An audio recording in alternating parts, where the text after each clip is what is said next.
Adventures of Sam Spade, Detective. Brought to you by Wild Root Cream Oil Hair Tonic, the non-alcoholic hair tonic that contains lanolin. Wild Root Cream Oil. Again and again, the choice of men who put good grooming first.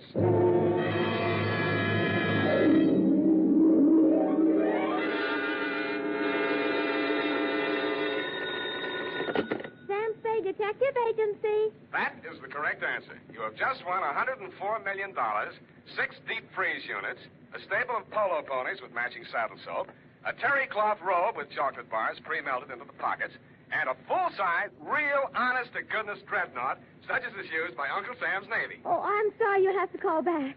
I'm expecting to be taking dictation from my employer very shortly. Oh, I am sorry. Your time is up. And Edna St. Vincent Markowitz, who sent in the question, gets bumped off in front of the studio audience gathered in the Dredgewood room here in Columbia Square. Next time, don't answer your phone, stupid. Oh, Sam. Let's have no coaching, please. Oh, well, did you find the cop? Was it murder? Was it really worth, well, you know, priceless and like that, and was it fun? Yes, and no. And finally, are you kidding? Well, then why was it called the Vaphio Cup? It's a very old Greek expression, which is what I'll be wearing as I sit in your lap dictating my report on the Vaphio Cup Caper.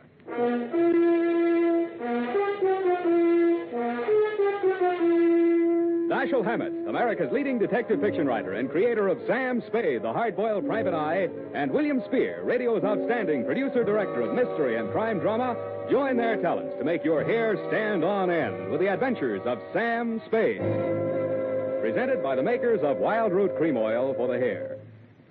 Remember the Romeo of yesteryear? Hair parted in the middle, all plastered down? Man, what a difference today. Today, all a guy has to do to impress a gal is use Wild Root Cream Oil Hair Tonic. Wild Root Cream Oil grooms the hair neatly and naturally, relieves dryness, and removes loose dandruff. If you're still using old-fashioned hair tonics or none at all, then for her sake, spruce up today with Wild Root Cream Oil Hair Tonic. In bottles or the handy new tube, it's again and again the choice of men who put good grooming first. And now, with Howard Duff starring as Spade, Wild Root brings to the air the greatest private detective of them all in the adventures of Sam Spade.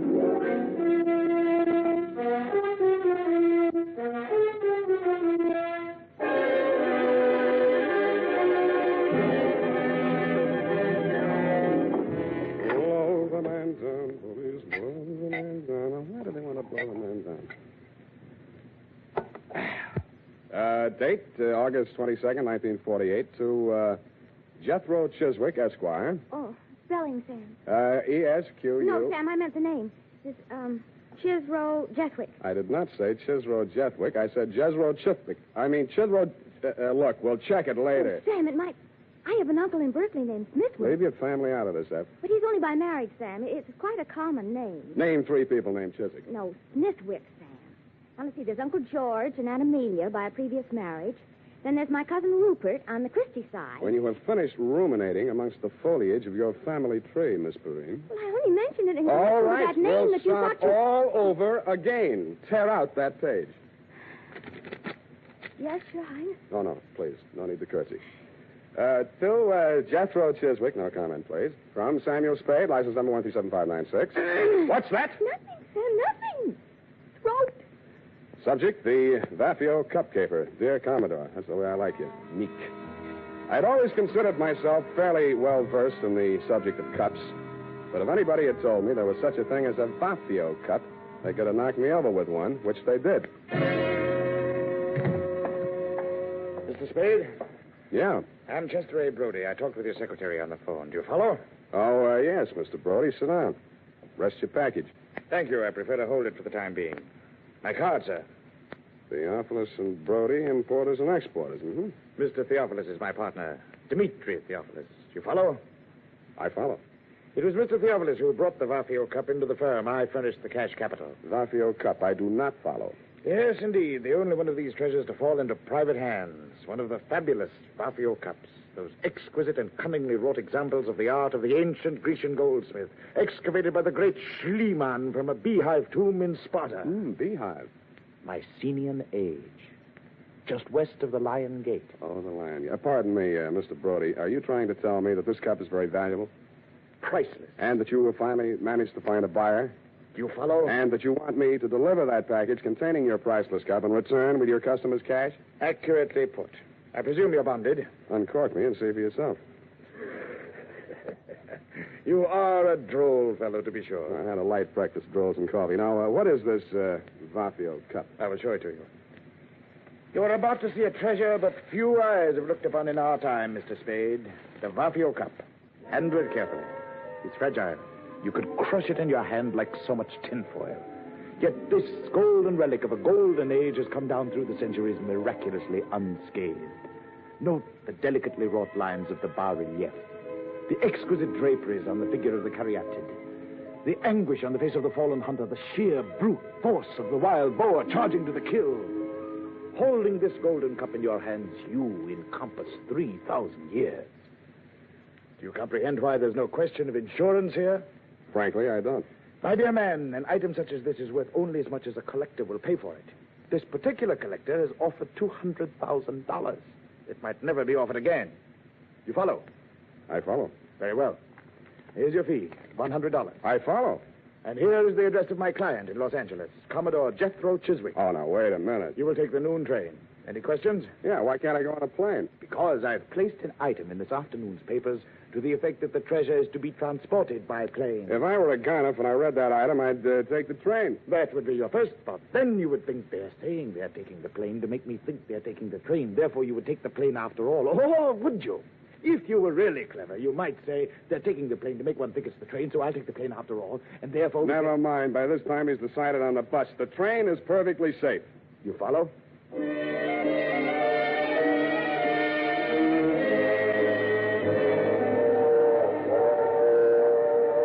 The package was light in the drawing room, and the train was comfortable.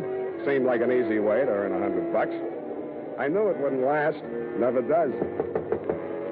I was prepared for the knock on the door, and I got ready for the inevitable small, dark man who plays the Peter Lorre part, but this one fooled me. He was a tall, thin actor with sandy hair. Okay, Shamus, hand over the package. It won't be no trouble. Sure, there it is on the seat. Take it. Huh? It's okay. You got me covered. I won't make any move. Hey, what are you trying to pull? It's a stick-up, isn't it?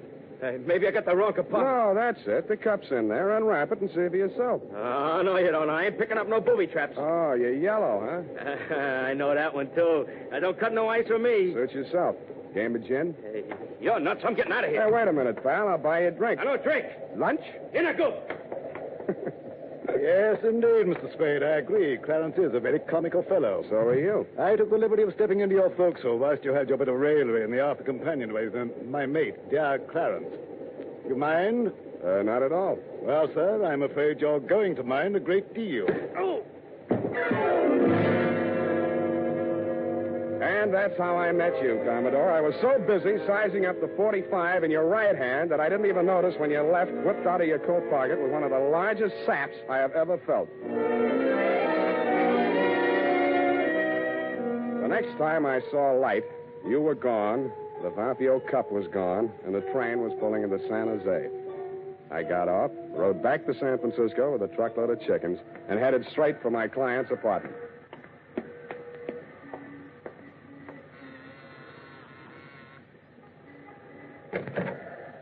You got here quick. Yeah, Come in. thanks.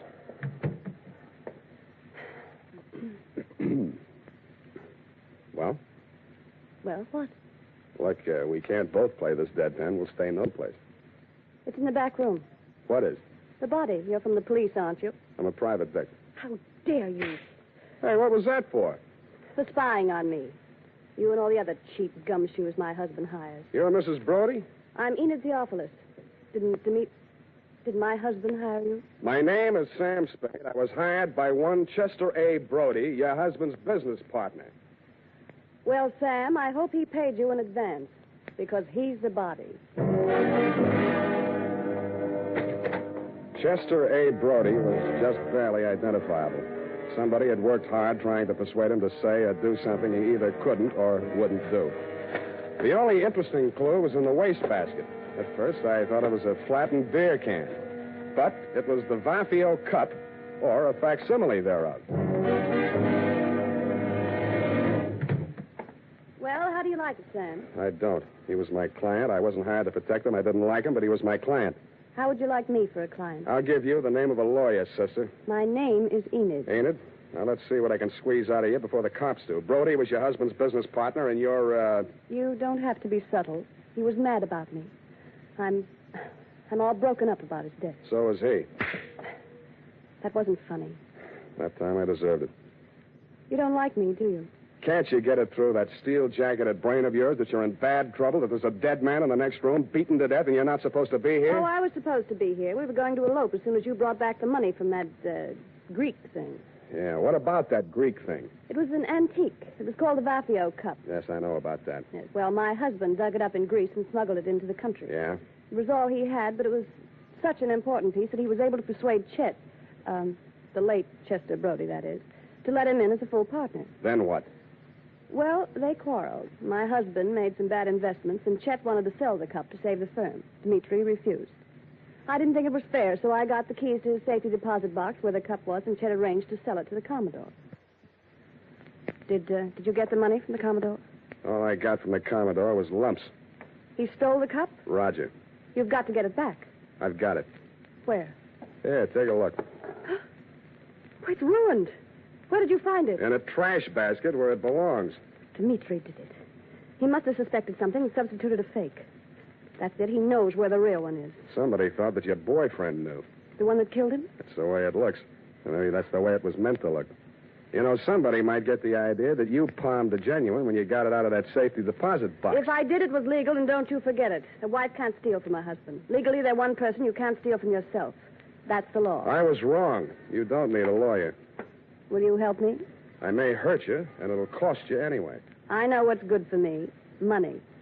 Find that cup.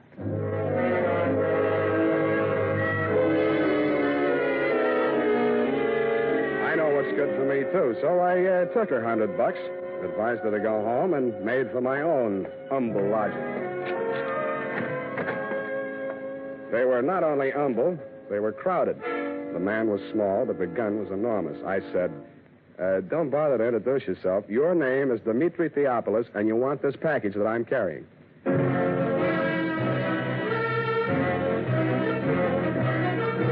The makers of Wild Root Cream Oil are presenting the weekly Sunday adventure of Dashiell Hammett's famous private detective, Sam Spade.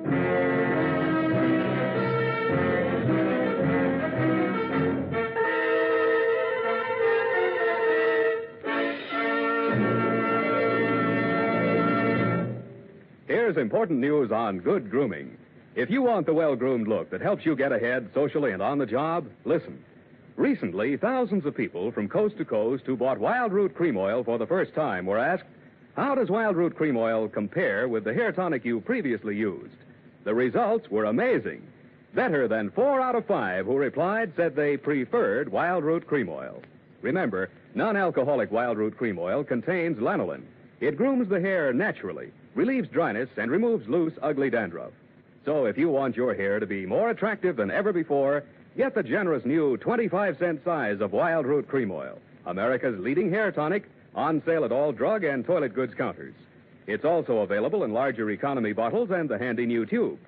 Get Wild Root Cream Oil. Again and again, the choice of men who put good grooming first. By the way, smart girls use Wild Root Cream Oil, too. And mothers say it's grand for training children's hair.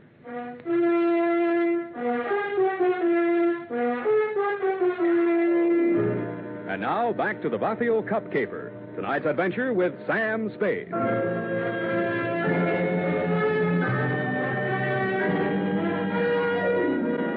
He didn't answer me, so I said it again. Don't bother to introduce yourself. Your name is Dmitri Theopolis, and you want this package that I'm carrying. Of that be assured. You obtained this from my dear wife. And how did you find my darling? Not at the city pond, surprisingly enough. Oh, you know my dear wife. How soon you know my darling so well, more than I, her husband? Is it possible? I don't know, is it? I don't know either.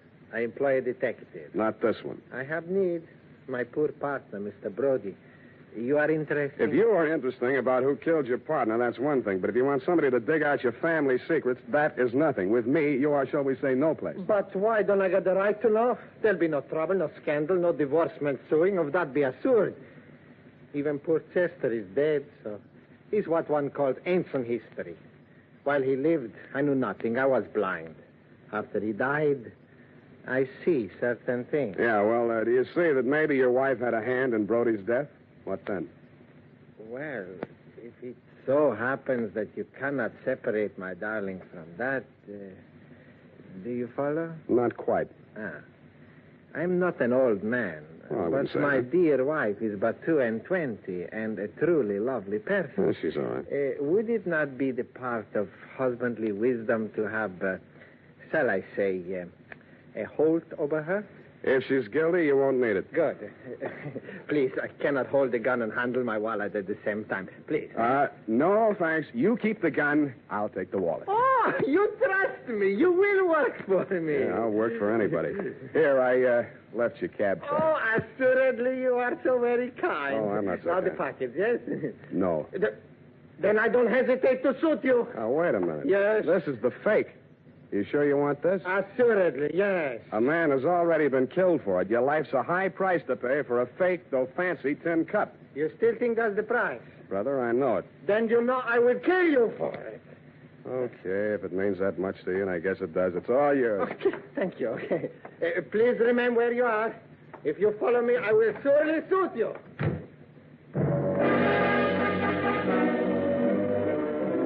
From my front window, I watched them come out downstairs and start across the street. Then it happened.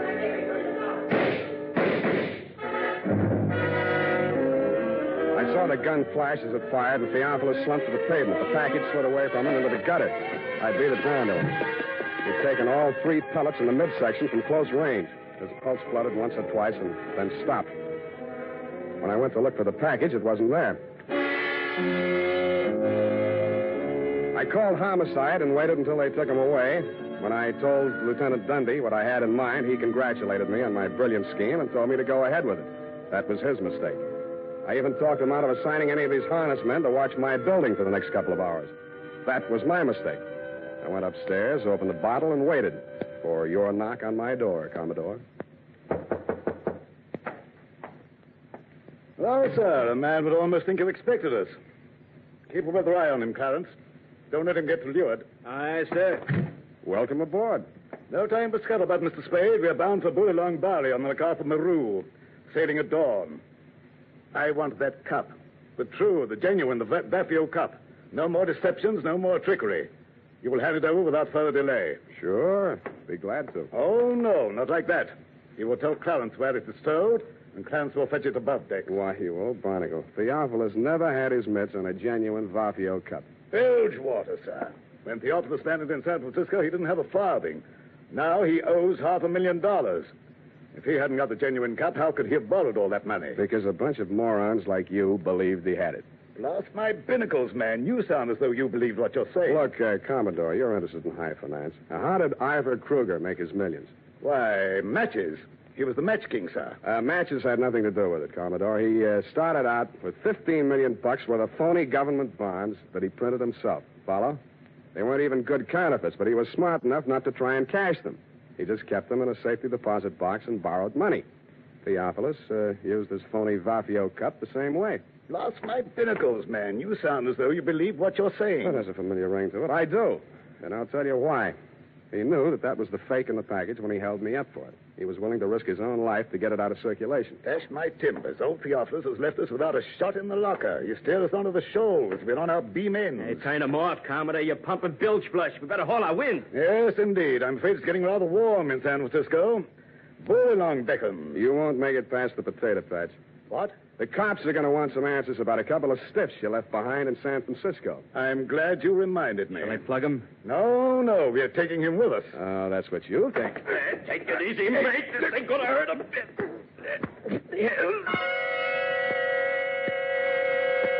A reek of chloroform filled the room, and a fist pounded into my belly. It knocked my wind out, and at the same time, my nose collided with something wet and cold. I swung out, but didn't connect. Before I could swing again, the room blurred, and a ceiling light floated down to meet me. Then the lights went out altogether.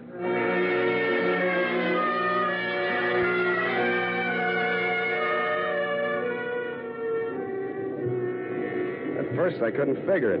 It sounded like what a doctor hears through a stethoscope, or maybe an earthquake, or maybe ship engines, which it turned out to be. When the lights came on again, I was lying on a bunk in a stateroom. I staggered across to the wash basin and splashed water on my face. Hello, you. Enid, as I hardly live and breathe. It could get worse. Yeah, where are we? Oh, not very far out. Not past the Farallon. Good. I'm a stowaway, and they'll put me off with the pilot. Oh, no, you're not. Your passage is paid. Mine? It is, huh? It is. Do you know who you are? Who am I? Chester Brody. Then I'm dead. They'll bury me at sea. Roger. Who are you? I'm your widow. What's the score, widow? Chester and I booked passage on this ship a week ago. It was part of the plan. Chester and the Commodore worked it all out. Yeah, the cup was to have been stolen from me on the train. Yes, but when the Commodore discovered it was a fake, everything fell to pieces. Yeah, he thought Chester was double-crossing him. They forced Chet to talk. He told them Dmitri still had the genuine Vaphio Cup and had hired you for the double cross. Maybe he really believed it. Anyway, they killed Dmitri. Yeah, well, there's nothing on them yet. But you're a material witness, sweetheart, to at least one of the killings. That's extraditable. When that dawns on them, they'll scuttle you, too. It's already dawned on them. I'm desperate. Yes, I noticed. For you, you're practically hysterical. We have to face facts. Yeah, well, give me a couple to face right now. Where are the Commodore and Clarence? Up on the bridge. Good. All you have to do is walk straight up to the captain. He'll put him under arrest. Well, that might be a good idea, darling. Only what? Only the Commodore is the captain. That torrid. Your salty talk had fooled me, Commodore. I never dreamed that you were really an old sea dog, and I do mean dog. But two can play at that game. From my own intimate knowledge of sea story magazines, I realized that all hands would be turned to in the cargo gear, and the crew quarters would be, therefore, empty. In more time than it takes to tell, Enid and I had fitted ourselves out in dungarees, jumpers, and watch caps, and turned to with them.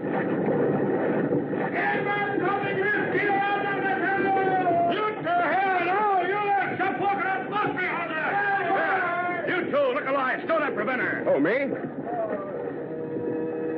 You may recall, Commodore, you may recall me as the man who ran for a fire extinguisher when the bosun yelled, stow the preventer. But experience is the best teacher, and by the time we hove to put the pilot over the side, things were in such a state of confusion that you had retreated to your cabin with a quadruple ration of grog. Seizing that moment, I threw Enid over the side, yelled, man overboard, and jumped in after her.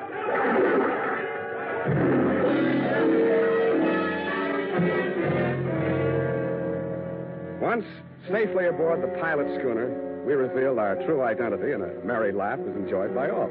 It dropped us at the foot of Market, and we waved warm farewells to our erstwhile rescuers, then to the snug haven of my office in a friendly cup, if you'll pardon the expression, in the grateful warmth of a gas radiator.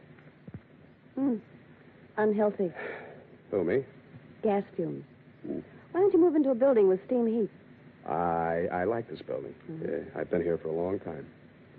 You don't make much money, do you? You don't have to rub it in. It's a living. You happy? Sure I am. Well, guess it's all right then. You know, sweetheart, there's something missing in you. Oh? What? I don't know. Well, then how do you know? Forget it. Well, I guess I'll go. Do you mind if I don't see you to the door? Why should I? What? Hey, you are human. Yeah, they're wet. Go ahead, sweetheart. Cry all you want. It's been tough. You shouldn't have kept it bottled up this long. Well, it's not what you think. Well, what is it? It's you. You're so nice. I'm nice. Yeah, but you're no place. You never will be. And neither will I.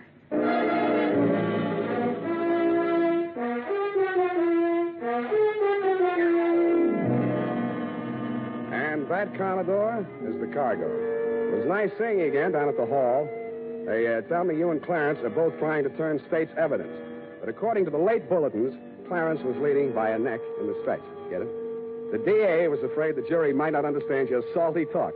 Period. End of sea chanty. Oh, Sam. Yes, what?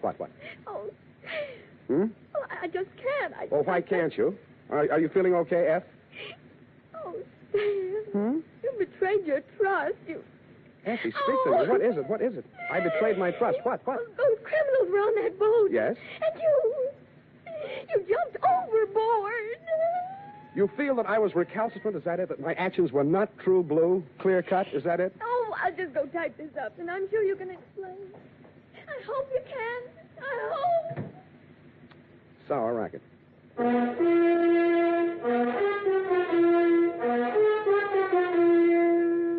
Question. What's the easiest and best way there is to give your hair that well-groomed look? Answer, Wild Root Cream Oil. Yes, non-alcoholic Wild Root Cream Oil with soothing lanolin gives you the advantages considered most important in a hair tonic. It grooms your hair neatly and naturally, relieves annoying dryness, removes loose, ugly dandruff. Call at your drug or toilet goods counter tonight or first thing tomorrow for Wild Root Cream Oil. If you've never tried it before, get the generous new 25-cent bottle just introduced. Also, ask your barber for a professional application of Wild Root Cream Oil Hair Tonic. Again and again, the choice of men who put good grooming first. Oh, here it is, Sam. I hope the spelling is all right. I was so upset. You hate me then? Oh, no. No. I suppose it's foolish going along thinking that your ideal doesn't have to be claim. Oh, Sam, I just can't. I just can't imagine. Don't you think I can explain that? Oh, yes, I'm sure you can explain. But you did. You deserted your post and jumped overboard like a thinking rat. That's right. Oh, Sam, that's so unlike you. It was just by chance they were apprehended. By chance, you say? Who do you think it was that got himself shot out of a torpedo tube in that submarine? You, Sam? No, you think I'm crazy? I did something few radio detectives ever do, sweetheart. I called the Harbor Patrol single-handed using only one nickel and had them picked up. Oh, Sam, I wish I'd been there. Well, it was just a small phone booth. Besides, if you'd been there, it would have been out of order or something. Oh, Sam, you came through after all. Aren't you ashamed that you ever doubted me? Yes, I am. I'm a fool. There. I forgive you. Good night, Sam. Good night, sweetheart.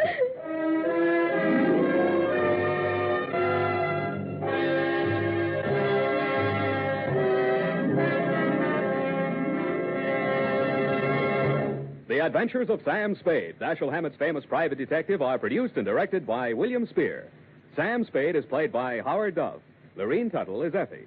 The Adventures of Sam Spade are written for radio by Bob Tallman and Gil Dowd. Musical direction is by Lud Gluskin with score composed by Renee Garrigang. Join us again next Sunday when author Dashiell Hammett and producer William Spear join forces for another adventure with Sam Spade. Brought to you by Wild Root Cream Oil. Again and again, the choice of men who put good grooming first. This is Dick Joy reminding you to Get Wild Root Cream Oil, Charlie. It keeps your hair in trim. You say it's non-alcoholic, Charlie. It's made with soothing lanolin. You better get Wild Root Cream Oil, Charlie. Start using it today. You'll find that you will have a tough time, Charlie. Keeping all the gals away. Hiya, Baldy. Get Wild Root right away.